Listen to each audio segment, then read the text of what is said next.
comparativos, y como muestran estos cuadros, o sea, el periodo refractario absoluto y el relativo son distintos.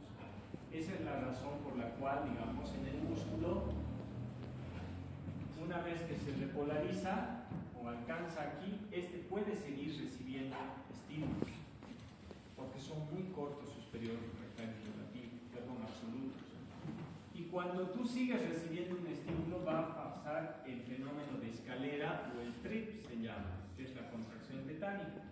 Fíjense aquí, empieza, está queriendo repolarizarse y no le deja. Llega otro estímulo. Y luego está queriendo repolarizarse y no le deja. Llega otro estímulo. Está queriendo repolarizarse, llega otro estímulo, está queriendo... y así. Y el músculo entonces puede alcanzar una contracción verdadera, una contracción tetánica, y es por eso que nosotros podemos ejercer fuerza, ¿sí? Prolongada, podríamos decirlo así. Entonces, los estímulos llegan al músculo y todos esos se suman para formar una contracción verdadera, una contracción tetánica, eso se llama trip, o fenómeno de escalera también, o suma de contracciones se llama. ¿Está bien? Entonces, fíjense, acá tenemos despolarización, repolarización, ya solo del músculo. Fíjense acá. ¿Y este qué será? Esta es la suma de las contracciones.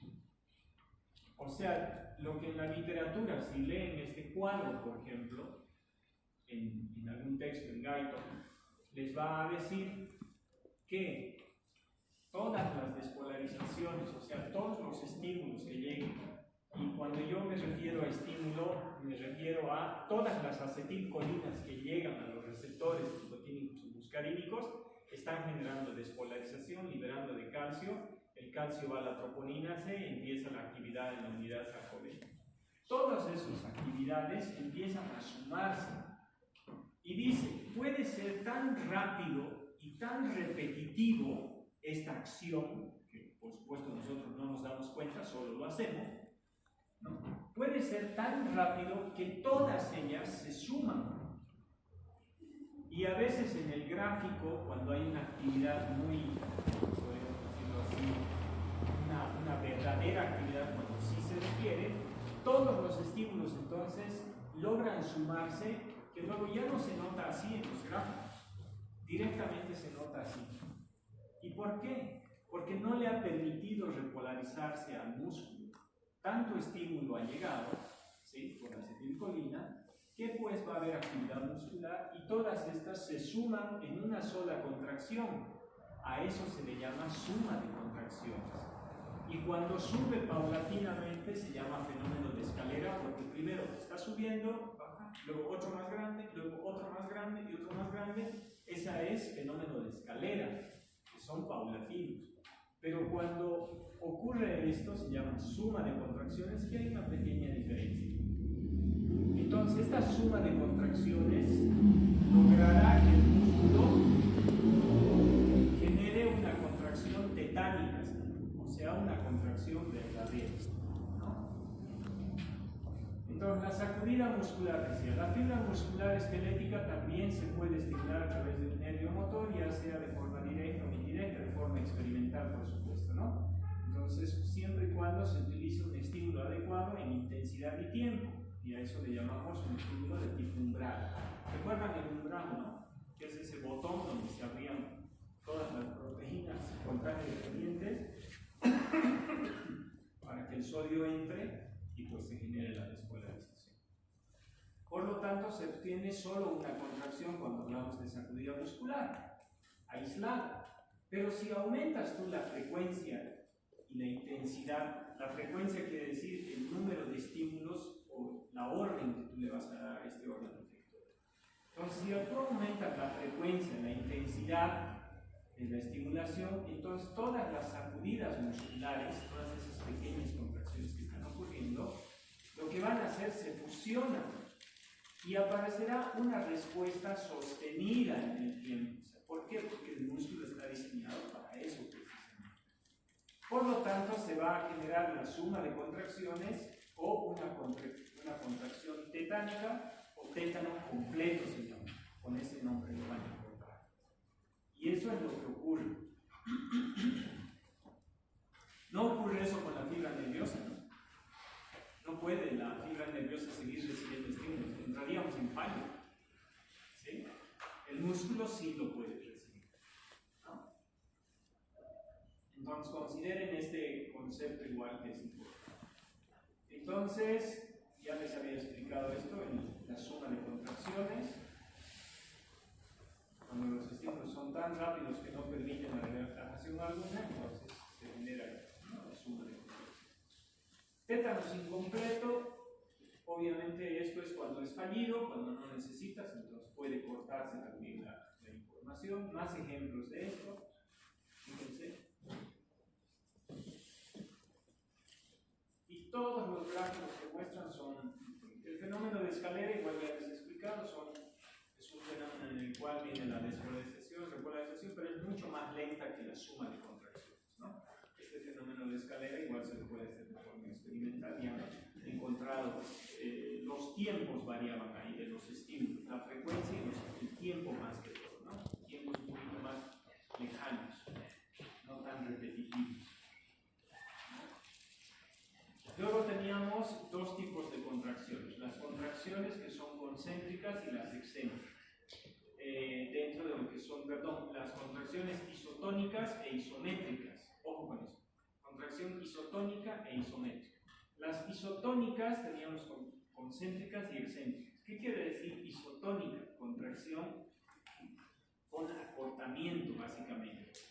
Entonces, este ejemplo quiere decir que cuando tú tienes un peso en un extremo y para vencer la resistencia de este peso, puede ser que no venzas también la resistencia, ¿sí o no? Esta pesa de acá la puedes levantar. O sea, quiere decir que la capacidad del músculo es suficiente como para vencer esta resistencia. Ahí se va a producir una contracción de tipo isotónica.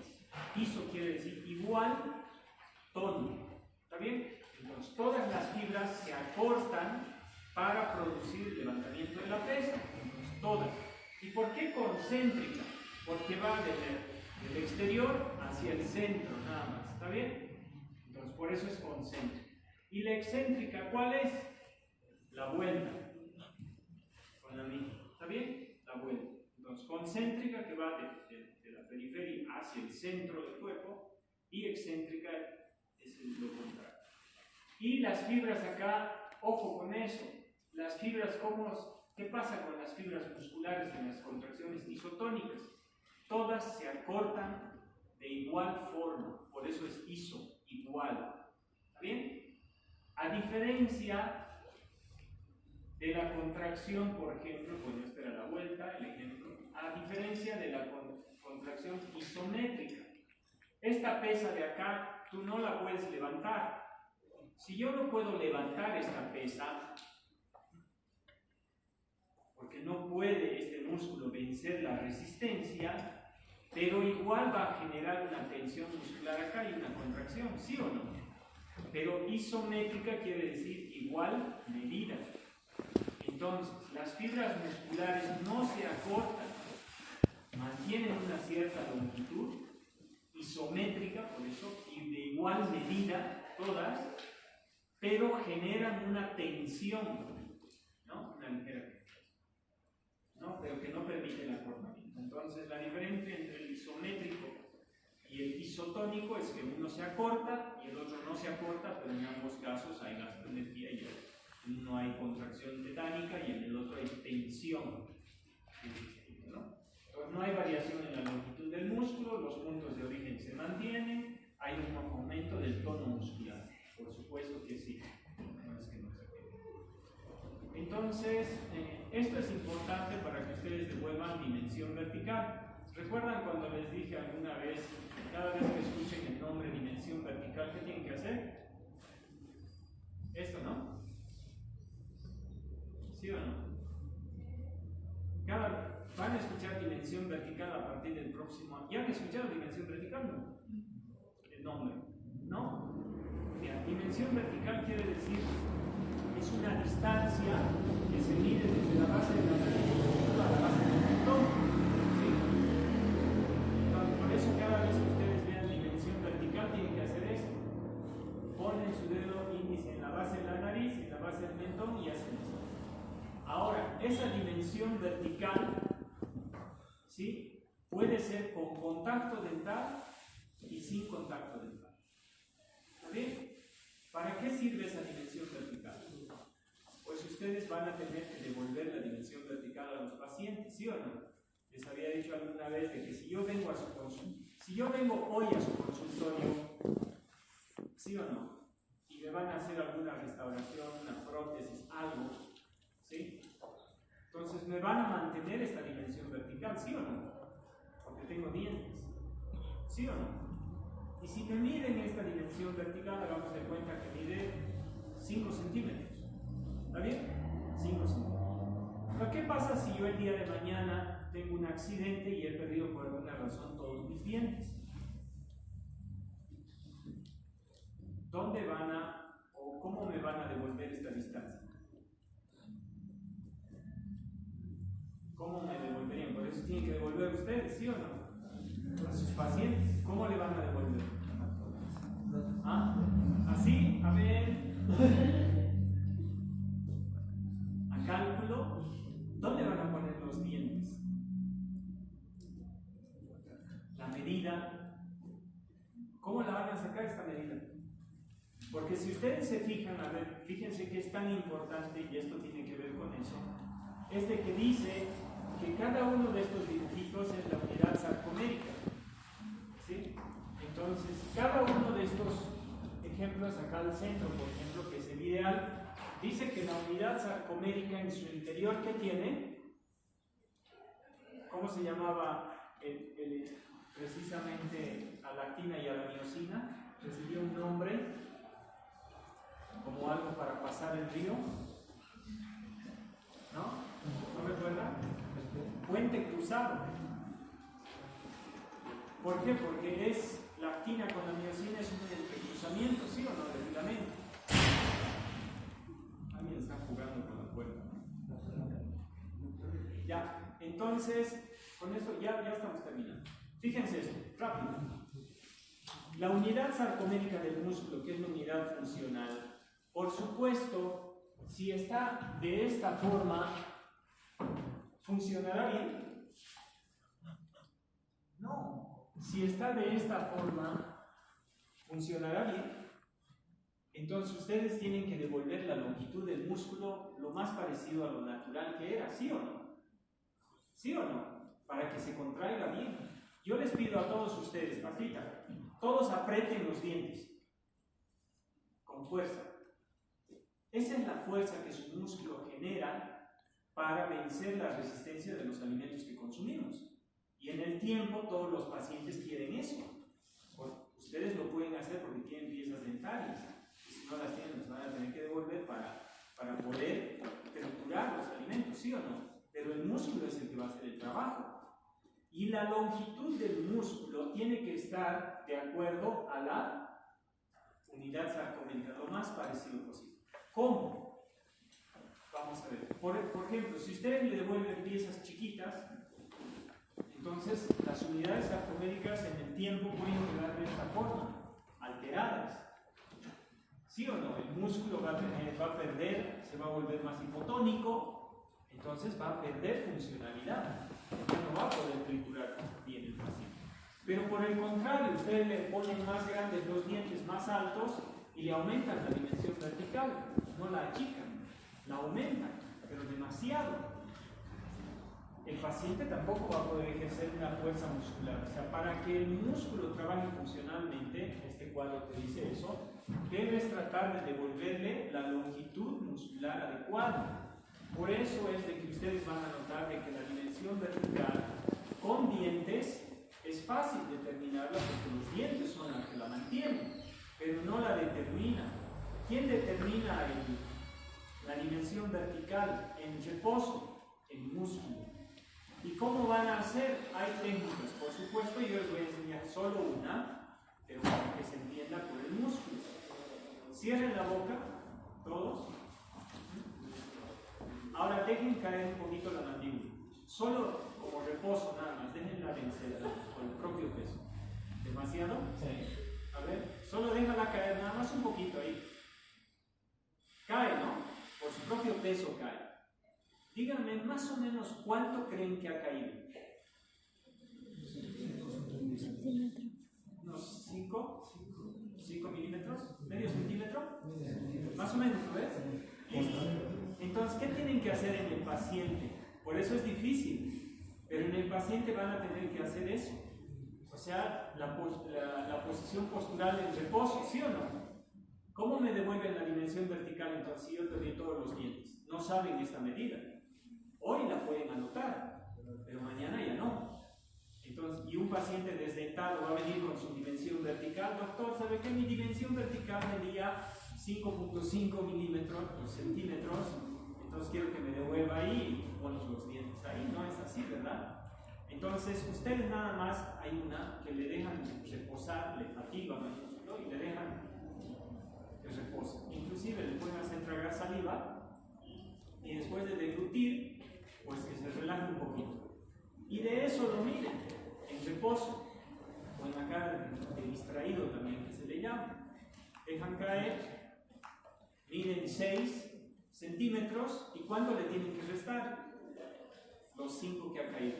¿Sí o no? Le restan los 5 centímetros y medio, y ahí está la dimensión vertical, y ahí enfilan, arman sus rodetes, que seguramente van a ser el prótesis removible al año, van a armar las placas base, los rodetes para los registros intermaxilares, y ahí van a tener la altura para poner las piezas dentarias. Pero lo que tienen que hacer ustedes y recordar es respetar la longitud muscular para que ese paciente con esas prótesis igual tenga la misma característica para sacar. Entonces ese cuadro te dice esto: hay que tratar de no acortarlo ni de estirarlo demasiado, sino tratar de mantener esa longitud muscular todo el tiempo, ¿no? Los músculos, ahora sí con esto terminamos, trabajan de distintas formas: el agonista, el sinergista, el antagonista, el fijador o estabilizador y el neutralizador. ¿Qué es un músculo agonista? Es el que le ayuda a contraerse. Vamos a hacer ejemplo. Para cerrar la boca, el massétero es el único que trabaja hasta que apretes. No ven, pero es el principal. ¿Sí o no? Ya, entonces el massétero es el músculo principal de la contracción, pero ¿quién va a ser el agonista? Ya, digamos, el pterigoideo en un momento hay que ayudar al massétero, dice, ¿sí o no? Entonces se pone a ayudar. Pero también los haces horizontales del temporal, ¿sí o no? Llega un momento en el que dice, hay que jalarlo para atrás, para que cierre bien, ¿sí o no? Entonces, el músculo agonista, ¿quién es? El músculo que le ayuda al músculo principal a lograr su objetivo. Si el massétero es el que te va a cerrar la boca con fuerza, pues el pterigoideo y algunos haces del temporal le ayudarán para cumplir ese objetivo y lograr, digamos, el cierre completo. ¿Se entiende? Ese es un músculo agonista. El músculo agonista es el principal, el massétero, y el sinérgico es los ayudantes. Corríjanme, ¿está bien? El sinérgico es el que los ayuda, el que colabora. ¿Está bien? El músculo antagonista, ¿cuál es? ¿Cómo? Sí, en este caso es un poquito contradictorio. El antagonista en realidad debería ser eso, pero no, en este caso el antagonista es el que se tiene que relajar para permitir que el músculo principal se contraiga. Por ejemplo, si yo levanto una pesa y se contrae el bíceps, el tríceps se tiene que relajar para permitir eso. ¿Sí? En el caso del músculo masticador, el pterigoideo externo, cuando el haz superior se contrae, el de abajo es antagonista porque tiene que relajarse. Y cuando el de abajo se contrae, el de arriba se tiene que relajar. Entonces el antagonista en este caso no es el que le va a oponer, sino más bien es el que le va a permitir relajándose. Por eso decimos que actuamos en forma coordinada, porque uno se contrae y hay otros que se están relajando. Y hay otros sinérgicos que paralelamente le están ayudando. Todo ese conjunto de funciones se llama acción coordinada muscular. El fijador o estabilizador se entiende porque para el brazo de palanca siempre va a haber uno, y el neutralizador, que es el que va a limitar. Bueno, hasta aquí lo dejamos y ahí hasta ahí vamos a dejar. ¿Ya?